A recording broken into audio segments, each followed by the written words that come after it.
दशम अध्याय का महात्म्य। हे महादेव, पार्वती बोली, श्री गीता जी के 10वें अध्याय का क्या महात्म्य है। देवी, गीता के 10वें अध्याय के प्रभाव से प्राणी भले ही कितना ही पातकी क्यों ना हो, वह परम पद को प्राप्त कर ही लेता है। इस अध्याय के माध्यम से संबंधित मैं तुम्हें एक कथा सुनाता हूँ। प्राचीन काल में काशीपुरी में एक ब्राह्मण रहता था। उसका नाम धीर बुद्धि था।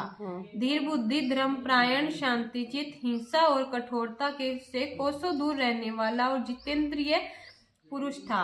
वह संपूर्ण शास्त्रों तथा वेदों का एक अच्छा विद्वान था तथा मन को अंतरात्मा में तल्लीन कर सदा आत्म तत्व का साक्षात्कार किया करता था। वह मेरा इतना भक्त था कि जब वह पद यात्रा किया करता था तो प्रेम वश में उसके पीछे दौड़ दौड़ कर उसे अपने हाथ का सहारा दिया करता था।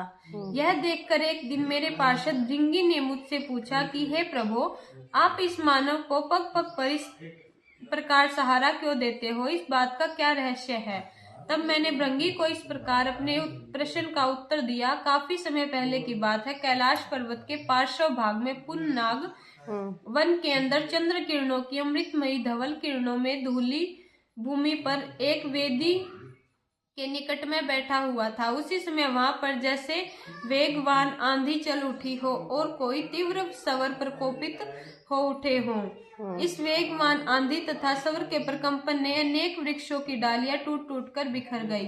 तभी मेरे सम्मुख एक विशाल काय काले वर्ण का पक्षी उतरा। उस पक्षी ने मुझे प्रणाम करके एक सुंदर कमल पुष्प अर्पित किया तथा फिर विभिन्न प्रकार के भक्तपूर्ण वचनों से मेरी स्तुति करने लगा। उस पक्षी की विनयपूर्ण स्तुति सुनकर मैंने उससे पूछा, हे नवचर, तुम तो आकृति से हंस प्रतीत होते हो, किंतु तुम्हारा वर्ण शुभ्र के स्थान पर काला है।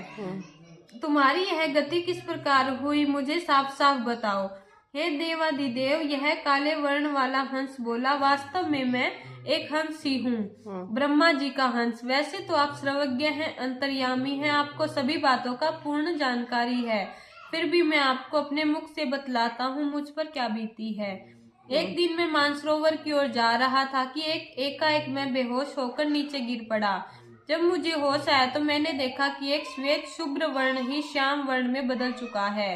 मैंने अपने इस पीड़ाजनक पतन पर विचार कर ही रहा था कि तभी मुझे एक स्त्री का स्वर सुनाई दिया। हे हंस, मैं तुम्हारे इस पतन का कारण बता सकती हूँ। हंस ने यह बात सुनी तो उसने आश्चर्य से उस स्वर में दिशा में दृष्टिपात किया। उसने देखा कि एक कमलिनी उससे संबोधित होकर ही कह रही थी। हंस तुरंत ही अपने स्थान पर बैठकर कमलिनी के निकट चला गया और प्रणाम करके उससे इस प्रकार बोला, हे कमलिनी, मुझसे ऐसा कौन सा अपराध हो गया जिसके कारण मैं इस गति को प्राप्त हुआ? हे हंस, कमलिनी ने कहा, तुमने अनायास ही मुझे अवकाश मार्ग से उड़ते हुए लांघने का अपराध किया है। इस कारण तुम मूर्छित हुए तथा तुम्हारा वर्ण गहरा श्याम हो गया है। तुम्हें भूमि पर गिरा देखकर मेरे मन में दया उमड़ आई और जब मैंने बोलने का प्रयास किया तो मेरे मुख से निकली सुगंध को सूंघने के कारण 60,000 भंवरे मुक्त होकर स्वर्गलोक को चले गए। हे कमलिनी, यह बताओ कि तुम्हें इतना वैभव और ऐश्वर्य कैसे प्राप्त हुआ? यह सब मेरे पूर्व जन्मों का फल है, कमलिनी ने बताया। इस बारे में मैं तुम्हें पूरा हाल कह सुनाती हूँ। अब से पूर्व तीसरे जन्म में मैं एक ब्राह्मण की कन्या के रूप में उत्पन्न हुई थी। उस समय मेरा नाम सरोजवदना था।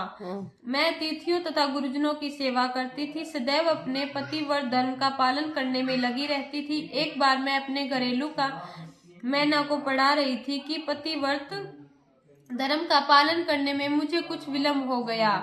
तब मेरे पति ने क्रुद्ध होकर मुझे शाप दिया कि तू अगले जन्म में मैना ही बने।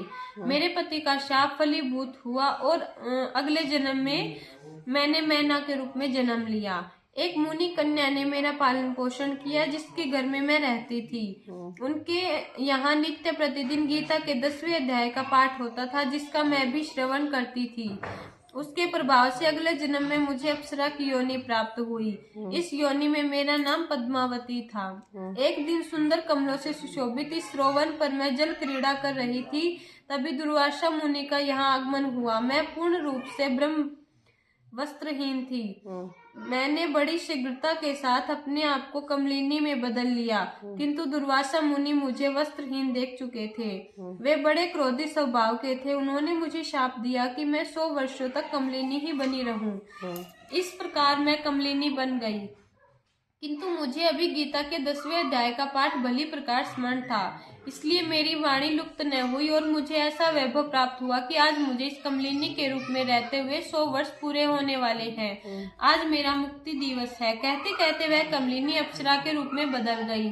हे पशुपतिनाथ, वह हंस बोला। इसके बाद इस अप्सरा ने मुझे यह कमल पुष्प दिया जो कि मैंने आपके चरणों में अर्पित किया है। मुझे यह भी कहा कि यदि मैं श्री गीता जी के 10वें अध्याय का पाठ करूंगा तो मुझे भी शीघ्र ही मुक्ति प्राप्त हो जाएगी। और हे भृंगी, यह ब्राह्मण देख रहे हो जिसका मैं पग पग पर हाथ से सहारा देता हुआ चलता हूँ, यह पूर्व जन्म में हंस ही था। इसने गीता के 10वें अध्याय का नित्य प्रतिदिन पाठ किया है और देह त्याग करने के पश्चात यह ब्राह्मण की काया प्राप्त की है।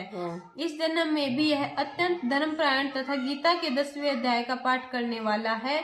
यह कथा सुनाते हुए श्री महादेव जी ने पार्वती की ओर देखा और इस प्रकार कहा, हे देवी पार्वती, गीता के 10वें अध्याय का पाठ करने वाले प्राणी को शंख चक्रधारी भगवान श्री विष्णु के सदैव दर्शन होते रहते हैं। ऐसे प्राणी की स्नेह दृष्टि जिस पापात्मा यहाँ तक कि ब्रह्म हत्यारे तक भी गिर पड़े और इसके समस्त पाप विनष्ट हो जाते हैं। यही श्री गीता जी के 10वें अध्याय का महात्म्य है।